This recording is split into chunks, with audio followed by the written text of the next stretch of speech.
everyone! Welcome po ulit sa aking YouTube channel, Quezon Province Realty TV. Okay, it's me again, Miss Geraldine Villarasa. Andito pa rin po ako sa bayan po ng Tagkawayan, Quezon. Meron pa rin po akong ilolocate na isang property. Siya naman po ay 5 hectare, then inner lot po siya. May right of way po tayong makukuha na papunta dito sa property. Nasa 2 minutes po ang lakad niya papunta po dito sa area. Ano po? Okay po, tara po at papasukin po natin yung 5 hectare na ibibenta natin ngayong araw. Okay po. Dito pa lang po sa bungad, ayan, makikita na po natin. Meron po ditong isantol pa rin po dito sa kabilang side. Then ayan po ang mga nyug niya.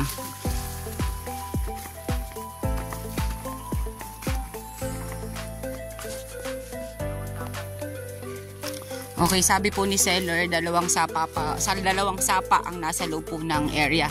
Ayan. Ito po ay pantayin po sa side na to. Then yung sabi nga po ni tata, yung sapa po dito ay mga bukal. Hindi po siya natutuyuan ng tubig. Ito pong in-area ko ngayon dito sa magkakatabing barangay na to. Napansin ko po halos lahat po dito ay sagana sa tubig. May mga falls, yung mga bilinag ko po kaninang una. Yun nga po halos dugtong-dugtong po yung property doon na binibenta. Lahat po ay may ilog at may falls. Ayan, yan pong side na yan. Medyo slope po yung side na yan. Then ayan mga nyog. Then makikita po talaga natin pagka ang property ay nasa gilid ng sapa or ilog ay magaganda po ang pamumunga ng nyog. Ayan, may batino na rin po sa side na yan.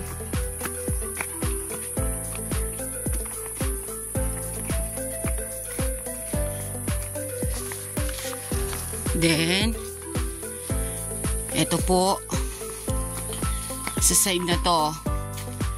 Ayan, mga nyog pa rin po siya. Then linis lang po talaga ang kulang niya.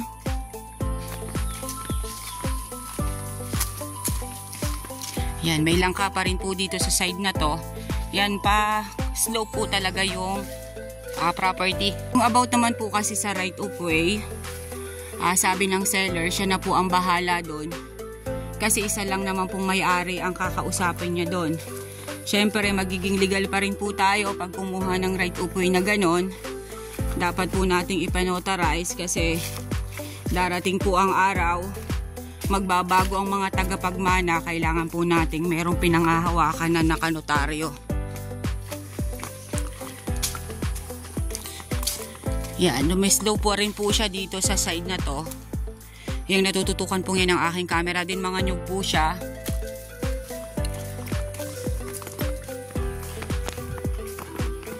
Ganun din po dito.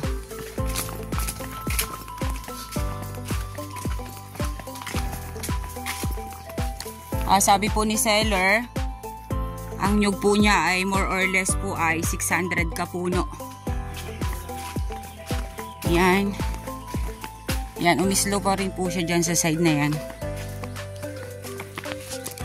Then yun nga po, nabanggitin po kanina, meron po siyang 10 pitak ng palayan. Okay, may tanim po yung kanilang palayan ngayon. Pantay po siya dyan sa side na yan.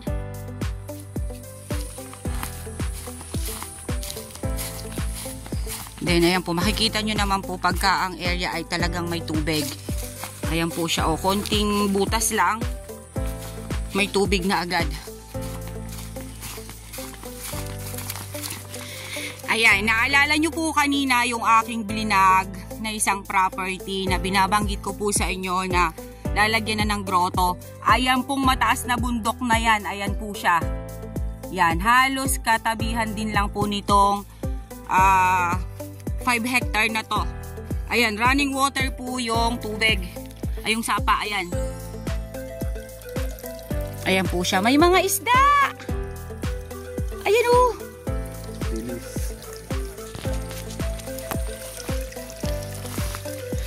Ayan, flat na flat po dito sa likod na to. Then, papakita ko po sa inyo yung palayan ni tatay na nasa 10 pitak. Masasabi ko po talaga sa inyo dito, hindi po umaasa sa sahod ulan kasi nga po, ayan, may running water po siya, papunta po siya doon sa palayan. Kaya, madalas po silang nakakapagtanim ng palay.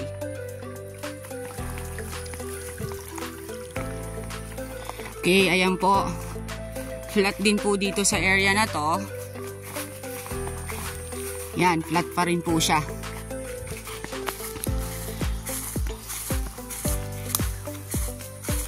Ayan, dun lang po sa dinaanan namin kanina ang medyo medyo nag-slope yung mga property, yung mga ng lupa, hugis ng lupa. Pero dito po sa may bandang likod, ayan, halos po ay pantay na po dito.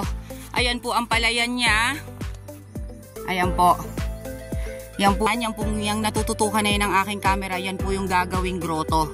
Ayan, ito pa po yung kabilang side. Ayan. Medyo po nag-slant naman po dito sa kabilang to. Ayan po siya. Oh. Ayan, may mga batino po dito sa side nito.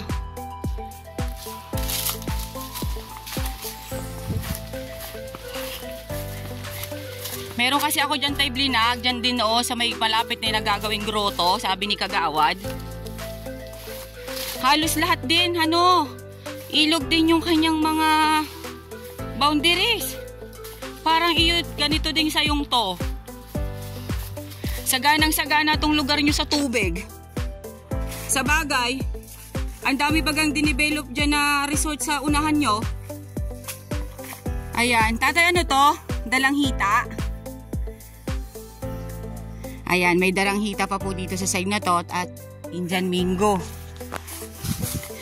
Ayan, nandito po sa side naman na ang mga nyugan.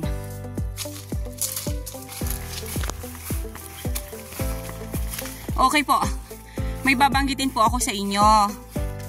Ito po ay, nasa titulo po niya ay 10 hectare. Then, may extrajudicial na po sila para sa partition po nila. Kaya, tigkabilang pamilya, tag 5 hectare po. Itong kila tatay, ito po yung pinapabenta nila sa akin na 5 hectare. Sila naman pong magkakapatid ay meron na rin pong extrajudicial. Then, ayan. Tatay, dun tayo sa may tubig, oh. Saganang-sagana talaga sa tubig, no? Opo. Okay guys, pwede po kayo talaga dito maglagay ng fish pond. Kahit po itong palayan na to ni tatay, gawin yung fish pond. Ang ganda niya. Kasi ayan po yung tubig, oh. Galing po yan dun sa sapa kanina na running water na binidyo ko po dun sa bungad. Ayan po siya, oh. Yan po ang palayan. Din yan pong naiikutan na yun ng aking camera. Kasama pa po yan dun sa 5 hectare na ibinibenta ko. Opo. Yun naman po. Ito tayo, kasama pa to. Ayan. Yan pong paikot na yan, sabi ni tatay ng tubigan. Yan po ay kasama pa po sa 5 hectare. Yung mga nyugan na yan. Then, ayun, may mga kawayan din po siya. Then, yan. Nyugan talaga po ang tatay. Parang hindi naman ito 600 kapuno lang. Mas marami ito sa 600 kapuno. Mahirap din naman po kasing mag-estimate ng sobra. Kaya doon na lang po muna tayo sa more or less ay 600 kapuno. Para po hindi po ninyo ako paghanapan ng tanim. Ay di makikita naman po yan pag yan po ay nirelocate.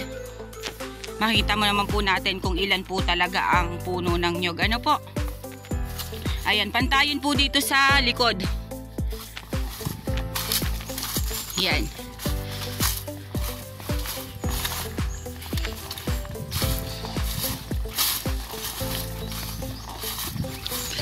Wala po talagang problema sa source of water. Napakaganda rin po nitong gawang resort. Yung po kaninang bilinag ko na halos dalawang property dun sa may bundok na yun na gagawing parang kamay ni Jesus. Ay dun po talaga ay halos lahat po mga nakadevelop po dun ay resort. Kasi talagang ang tubig po niya ay hindi napapatid. Parang ganito din pong property na. Pangan lang po kasi nung mga nablog ko kanina ay may mga falls. Ito po wala po siyang falls pero sagana po siya sa tubig din. Ito nga pong dinalakaran ko oh. Masyado pong mainit ngayon pero may tubig po siya, malinaw yung tubig niya. Ayan, ito naman pong kabilang side na yan na po yung boundaries nung kabilang side, nung kahati po nila na 5 hectare. Basta yan po, sabi niya po sa akin, yan pong naiikutan na yan ng camera at yung tukapapalayan na yan, kasama po yan sa 5 hektarya nila na share. Ayan po. Hindi na po natin maiikot ang buong 5 hectare kasi masyado pong malawak yon. Dito lang po tayo sa maaabot ng aking camera. Ano po? Then, ayan po, katirikan na rin po pati ng araw.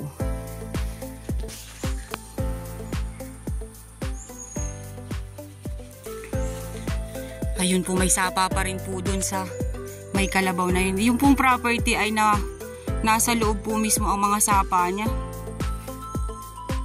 Okay po, dyan po sa natututukan na yun ng aking camera, nandyan po yung kalsada.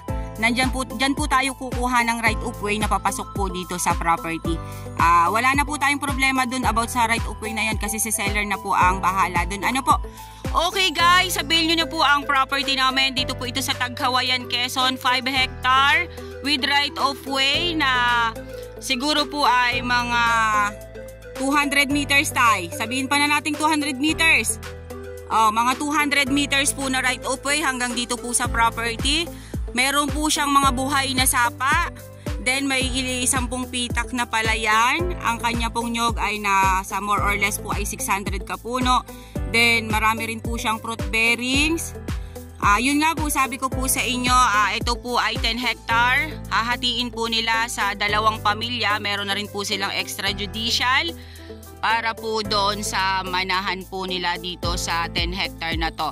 Binibenta ko po dito is yung 5 hectare. Okay po, once again po ako po ulit ang inyong site locator, si Miss Geraldine Villarasa. Muli po akong maglalambing. Paki-like and share po ng aking mga vlog. And pa-subscribe na rin po ng aking bagong YouTube channel, Quezon Province Realty TV. Okay po, thank you po for watching.